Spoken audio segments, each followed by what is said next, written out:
陳沛良議員，係，多謝主席。咁就因為我哋而家同一輛車呢，我哋係提供緊兩種嘅使用嘅用途嘅架車，一方面係私家車，一方面就係嗰個網約車啦。咁所以點樣好清晰咁界定佢嗰個架車係行駛緊嘅時候，究竟係私家車定係呢個網約車嗰個用途呢？其實係都好重要嘅。咁頭先提到就係話，如果喺平台上咗線，但係未接單嘅時候呢，都仍然係一個私家車嘅用途，咁呢個都清晰嘅。咁即係話呢，如果網約車服務呢，就係由佢喺個平台接咗單開始啦，係咪？咁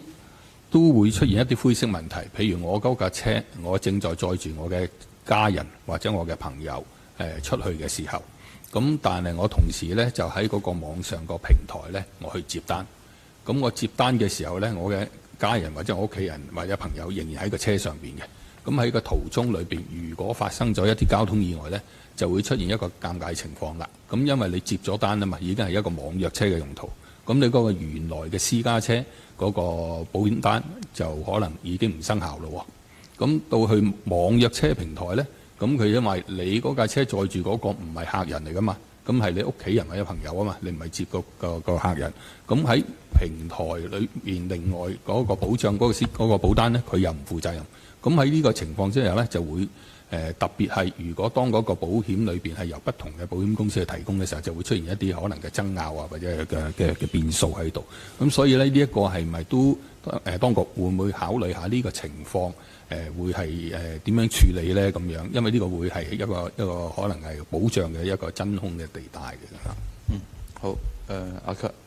好啊，多謝陳議員嘅提問啦。咁呢點正講得好啱咧，因為始終喺網約車佢特殊嗰個營運個模式咧，佢會有陣時係私家車，有陣時係一個即係營運當中嘅網約服務嘅車輛啦。咁我哋當中嗰個界線點樣係轉換唔同嗰個身份呢？係清晰嘅。咁點樣我哋令到嗰個灰色地帶能夠盡量減少呢？其實之前我哋都有啲討論，亦都同我哋同保險業界咧都有維持一個好緊密嘅溝通啦。其實就係其中一個比較可行嘅做法呢，我哋理解呢就係